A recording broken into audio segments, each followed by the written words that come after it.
Alright, here we are, looking at another of the dialogues of Socrates. Today we're looking at Crito, right before the death of Socrates. What did you guys think of the conversation between Crito and Socrates? I was really hoping you were going to pause. I was going to throw in a very exuberant woohoo there. Moving Woohoo. forward. Woohoo! This is a good one. I really like this because this is like Socratic Dialogue on its running on all pistons. And we've got this moral question. And Socrates stands in his own and says that isn't any justice and any virtue in doing what is being proposed to him. So, of course, Crito has asked him to break out of prison and not kill himself. And he's then said, well, let's unpack that, Crito. Let's see how that would impact me on the long term. And it was good. It was some good stuff. What did you think? I agree. And it's all about what I got from Socrates is learning how to accept what you've been offered. And no point in fighting over principles, even if you think that these laws that were put against Socrates were scrutinized. You have to remember that it's just looking at, how do I put this? It's all about putting forth justice first and putting everything else afterward and just accepting your own fate. So, like, living in accordance with justice and Athens and the laws instead of just putting forth your own kind of virtues to fight against the will of the people or the will of the many. Well, like,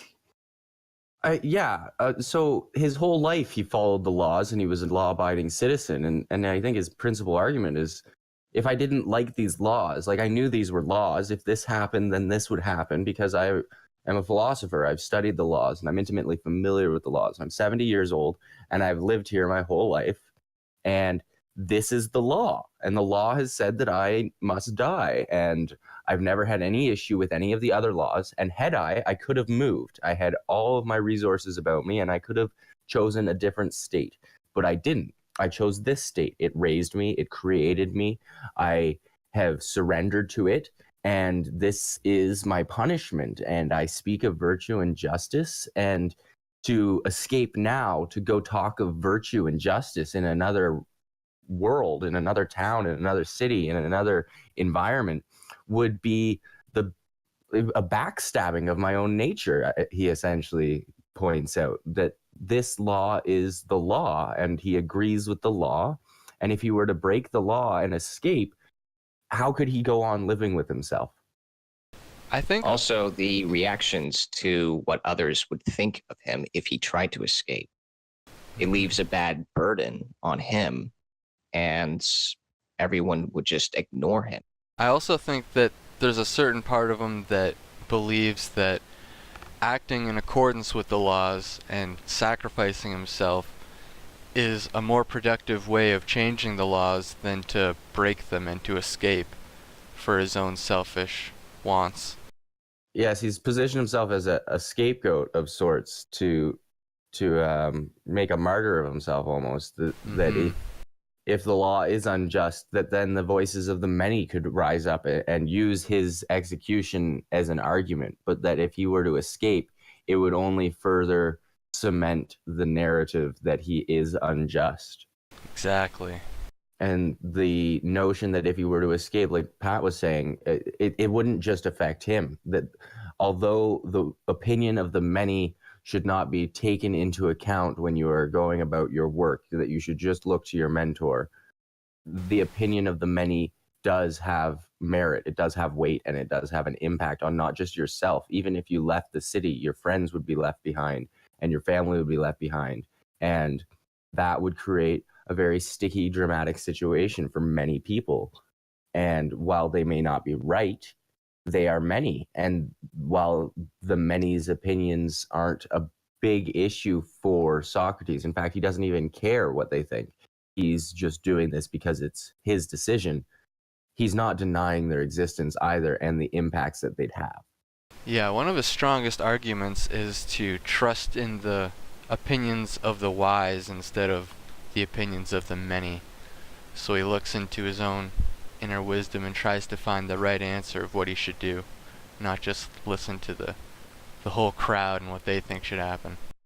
And I think that this is a great book that I think should be forced to be read, forced upon high school students to be read. Even if it was just this one dialogue, this notion that in this prison cell waiting to die, where his ultimate sentence has been put upon him, he's propositioned by a friend that says, I have all the money and resources to get you out of here. Just go, spare your life, and live a few more years and talk and become friends with new people. And he says, well, no, like that doesn't matter. Nothing matters but what I value, and what I value is justice and virtue. And that would be the most unjust and most unvirtuous thing I could do. And my moral code, my moral compass is saying no, that I won't act that way. And he's in a position where many people, I believe, have been, and many more will be. And he's taking the road less traveled, and he's doing the right thing because he knows it to be right. It's a deep reflection. How do you two see this kind of dialogue in today's society? I think it's something that people need to be exposed to more. Like Will was saying, it should be taught in schools, but at the same time, it's not really a position that the majority of people are going to find themselves in. But it is kind of like an experience that you should know about as a possibility and be ready for such things. I think, like, especially in today's society, where the court of public opinion has gained so much weight and traction lately, it's interesting. And Socrates has this one line, and I'll just read the whole thing.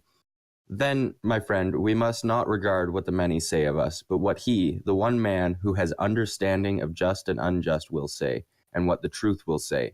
And therefore you begin in error when you advise that we should regard the opinion of the many about just and unjust, good and evil, honorable and dishonorable. Well, some will say, but the many can kill us. And I really like that passage because he's not saying that the many won't kill us. He's not saying that you couldn't argue that the many have power. He's saying that it doesn't matter what they'll do, that there is a truth to this universe. There is a truth to this moment. There is a truth to all circumstantial situations. And you can regard the truth as important, or you can be pressured by your peers in small situations, in big situations, medium situations of all shapes and sizes. You can succumb to peer pressure and be forced to conform to what society is saying is right and just, as we've seen in tragic situations throughout history. Or you can do the right thing. Not saying it will be easy to do the right thing, just simply saying that it is the right thing, and for that reason it must be done. Yeah, just the point that facts are facts and you have to deal with those. And if he broke out of prison like Crito had wanted him to, that doesn't change the fact that his fellow Athenians have still condemned him to death. And this kind of reminds me of the tree branch analogy that Matthew brought up when we talked about meditations. It's sort of similar here in Crito, where if Socrates decides to become an outlaw, he can choose that, but there will be large consequences that will follow, and it will change, and a lot of people will look down on him. When you say tree branch metaphor, are you referring to the Marcus Aurelius quote where he says that all of men and humanity are connected? And that, that's what it reminded me. No, I really like that too. I agree, because it's not just simply one man's action. It's one man's action in a political sphere of actions. And when you create an opportunity to be unjust, then that is something for others to think about and consider. You know, the ice has been broken. You're a node in a network. Your actions affect all the other nodes too. So in a way, he really caused more change by becoming a martyr than he ever would have by, sticking it to the man and becoming the man who escaped prison and escaped to any of the several city-states that they had lined up for him to escape to.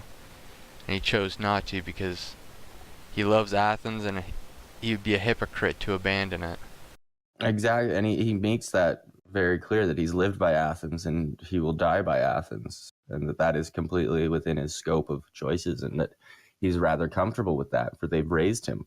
And to lash out and escape is an injustice not just to Athens, but to himself and his very core. And that what we do against the state is greater than the harm that we do against our parents, because the state has raised our parents and our forefathers, and the state has been there for quite some time and will be there for quite some time afterwards, and any damage to that state would damage all those births that have yet to come. And you can make the same argument about going against the gods as well. Like, going against the state wouldn't be as bad as going against the gods, and that's what Socrates is really living in accordance with. It's his inner oracle who speaks to him from the heavens. Yeah. How many real world scenarios do we want to translate this upon? What do you mean by that? Like, how many other comparatives could we make? Like, how many other times have we seen people in history that are set with the choice that if they had have chosen a life of comfort versus a life of courage, what impact that could have had on society as a whole? Well, you have Jesus Christ. Listen to you little go-getter atheist. Well, Sorry, I had to call you out. I love that the atheist is the first to bring up Jesus Christ. I was thinking more like any person ever that watched TV instead of working out. Yeah. Chose McDonald's over college. You could also say, like, guys who have made the right decision to maybe not sacrifice their life, but sacrifice their well-being for the good of the people, even in spite of the laws, like, say, Edward Snowden, Julian Assange, people who try to get information to the public. And exactly. Like, the amount of pressure to conform comes in so many different capacities, but when you're confronted with this option to do the right thing or to do the comfortable thing, not many people would make the choice to do the right thing, I fear. It just kind of goes back to the idea of principles. yeah, I think Everyone for has sure. their own set. I think that's a good point. And I think maybe if we actually taught what principles were, what an interesting and different world we would have, because I don't remember being really taught, like, in a lesson sense, like in between math and social studies. There was no what it means to be a good man, a moral man, a principled man, what ethics are. There was catchphrases around the school, posters that talked about doing the right thing, and assemblies where you had people talk about how doing the wrong thing affected them inadvertently. Yeah, like anti-bullying campaigns that never really work. You need more tools than just, hey, don't bully people.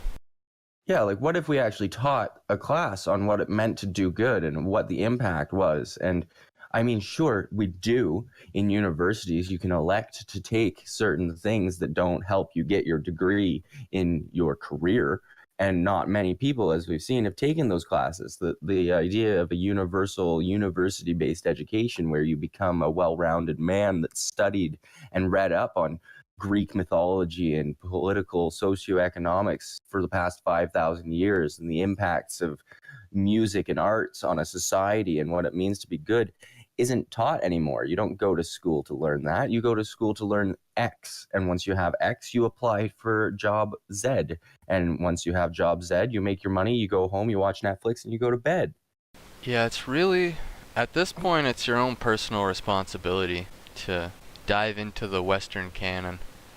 And we're not an individual species. We work better in groups. Mm-hmm.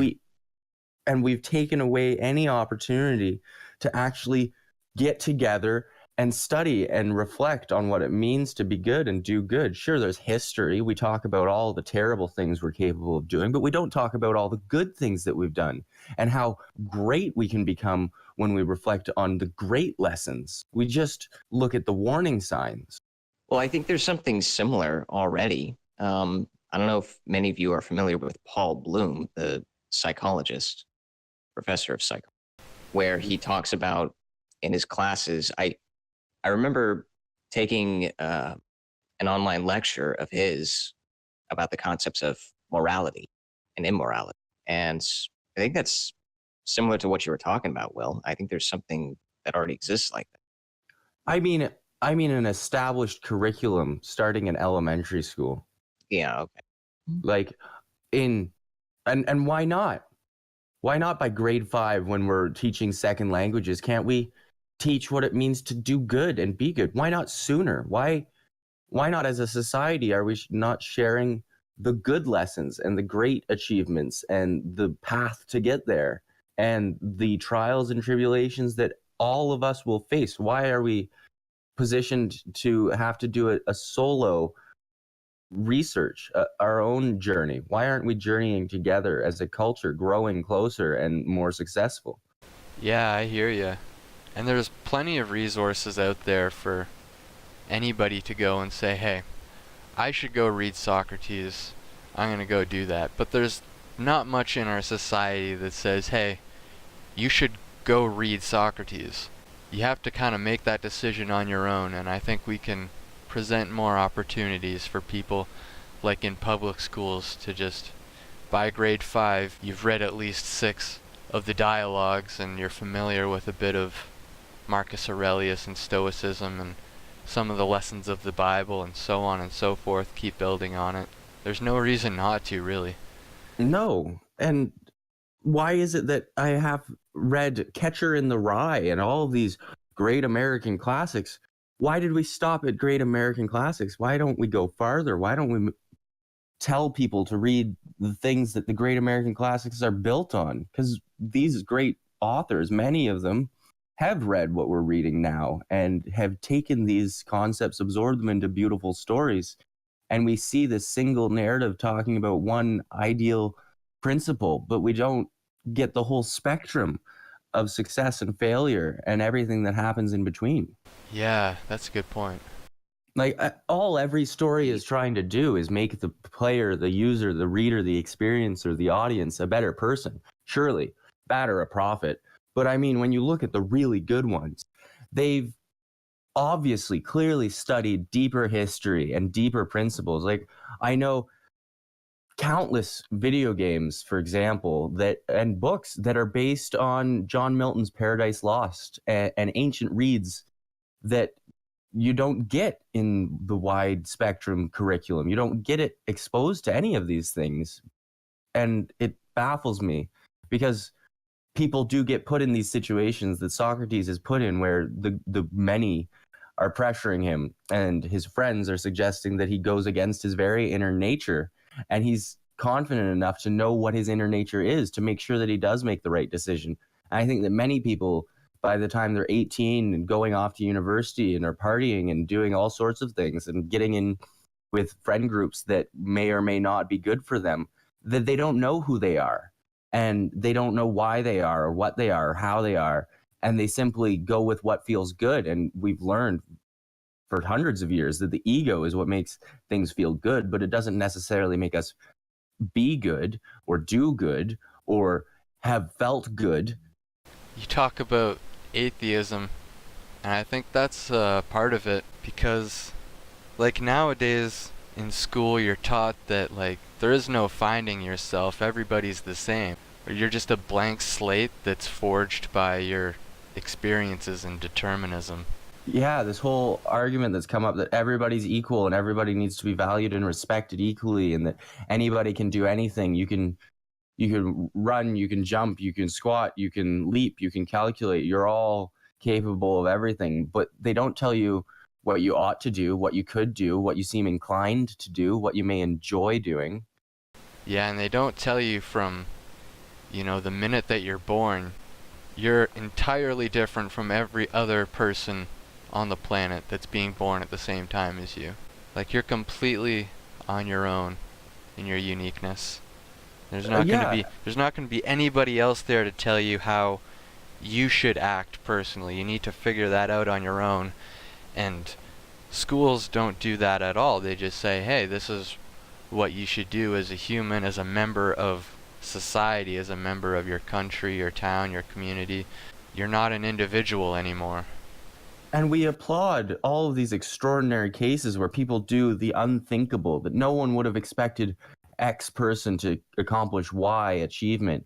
And yet we're not taught that we can be extraordinary. Like anybody who ever was ambitious as a child to sing or do sport in a competitive and successful manner heard at one point, oh, don't even bother, you're not the greatest athlete ever, and you should have been doing this since you were 2 years old. And then we go to school and we're told that we can do anything.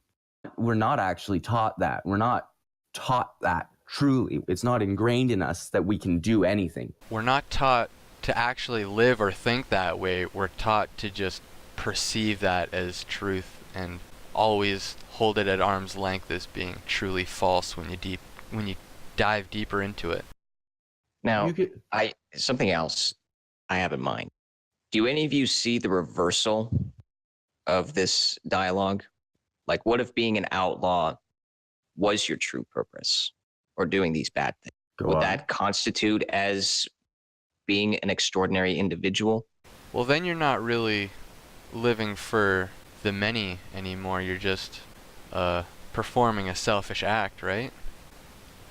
I mean, we do see great, extraordinary, selfish, terrible, self-gratifying people. There are examples, and that's just what they are. They're examples of what not to do. That the very bad person, the very bad man, has lived a miserable life of self-satisfaction. Maybe he was very happy, but the impact that he had on society wasn't worth it, not from our outside lens. And then you'd have to look at it from the point of view of all of his students that want him to live, and his children, which we haven't brought up yet. One of Crito's arguments are, you really want to leave your children behind in a world without a father? And it's like, well, how much would they value their father if their father didn't die in a just way, having defended himself and failed and been rightly accused of what he'd been accused of and charged with? Would they want him to come home? Is it better for him to be a martyr or to raise his children as an outlaw and an outcast of society? What would that in the long run do for his children? But then, of course, you can make that argument that people go through awful, traumatic things. They get brought up by terrible people or great people and have great lives. And it doesn't really matter what they do, because you can take 100 people that went through a similar situation and you'll see 100 individuals that are capable of and have achieved completely different, wildly unexpected things. The nature and the nurture, even though they were beaten and abused or lived with a shameful tyrant of a father, they still went out and did great things, or they still went out and did terrible things, even though they had a great upbringing. That our childhood life doesn't necessarily reflect our adulthood at all. In fact, it could be the inspiration for our adulthood. And it's like, does it have any difference? Martyr or tyrant? Those children are individuals. And right away, I come back to the conclusion that they'll have to learn it for themselves, what is right and what is wrong. Their principles are, because there isn't a standardized method of learning who you are. Yeah, and you kind of need good examples and bad examples to learn those lessons properly. God, what a waste of 25 years just to figure out who you are, or however many years. Many people don't even know who they are. They go through life never knowing what they care about, what irks them, why certain interactions make them feel good and why certain interactions make them feel bad. Why, when they make a choice that is wrong, that they feel bad about it, but they didn't even know it was wrong to begin with. Yeah, and that number is growing. People that live their entire life without figuring it out. Life's just too easy nowadays. It's certainly becoming that way, it feels. Yeah, I can sense that. Is there anything that, if you guys were in Crito's situation, is there anything else that you would have brought up to Socrates to try to convince him to stay and escape with him? No. No, I can't think of anything. I don't think it would have been right. I think that what happened was perfect and just and righteous and virtuous, and that Socrates was very kind and patient in making the argument to prove the point that there was no benefit in him escaping, that this was what he was meant to do in this specific context, and that he was right. Honestly, if Socrates had have escaped, I wouldn't have followed him. Yeah. maybe we wouldn't even be reading these dialogues at all if, like anybody, if Socrates hadn't have taken the martyr's path. Yeah, it was a necessary thing, and I wouldn't even call it a necessary evil or a necessary good. It was a necessary neutral that the atmosphere of the time required it, and that in having it been executed properly, we are benefited from learning about it and to be able to see a man who fully understood the situation and the political atmosphere, that this was what needed to happen because this was how society was. That's what led to change. See, this is why I brought up Jesus before. It's the same story. Like, he willingly put himself on the cross in the same way that Socrates willingly drank the hemlock. And how much change did that bring about? Not very much. Well, considering Christianity's one of the biggest religions on the planet right now, I'd say it had a lasting effect. Well, I don't know. Because, like, wasn't there an Old Testament before Jesus showed up? Weren't they already starting to get some good traction? Yeah, but Jesus was the one that brought it into the Roman Empire at the time. I haven't studied the first 250 years of after-death history. I really don't know. Obviously, they won, Christians. It is 2019 after the death of our Lord and Savior Jesus Christ. Yeah, like, he changed the way we think about calendars and time and years. It's a pretty big impact, but my question is, did that actually happen, or did it happen at a much later date? And did it actually take a while for people to say, no, this is a really good story, this will stick? Because crucifixion was a standard punishment at the time. There were many people getting crucified. But Jesus Christ's story and Jesus Christ's followers, like you said, like dialogues of Socrates, they're the ones that told the story. And how quickly that story gained traction, I don't know. How quickly did Plato's stories pick up? Plus, there were many perspectives of Jesus' story told in different ways. For fear of sounding completely ignorant, I would say that, yeah, obviously it must have had a pretty great impact on the long term, but I'm just so underread in that I don't know, like, from Jesus's death in, like, what was it, like 30 something AD? That doesn't make sense. How does time work once you get that close to Jesus Christ? I don't know. I don't think any of the numbers are really accurate. Like, if 0 is the turning point of before Christ and after death, when did he live? Well, AD doesn't stand for after death. It means Anno Domini, which is What's that? after the coming of the Messiah or whatever. So it's talking about the same point in time, but it's disputed whether he was born on December 25th or whatever. Oh, true. In the year of the Lord. Well, that makes a lot more sense. That really clears things up.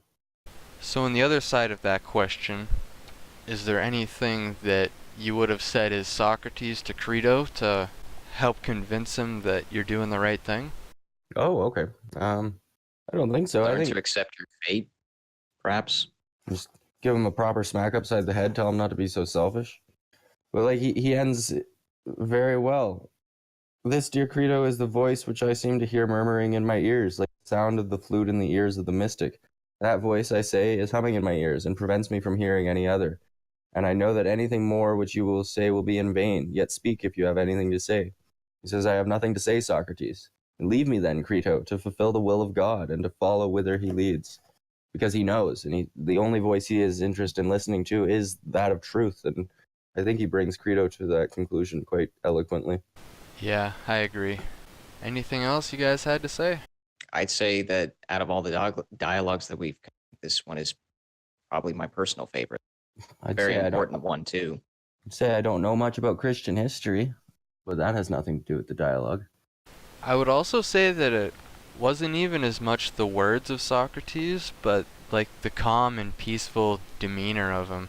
And the whole thing starts with Crito coming into the jail cell and just waits for him to wake up and stares at him sleeping peacefully, just marveling at him like, this guy's gonna die tomorrow, most likely.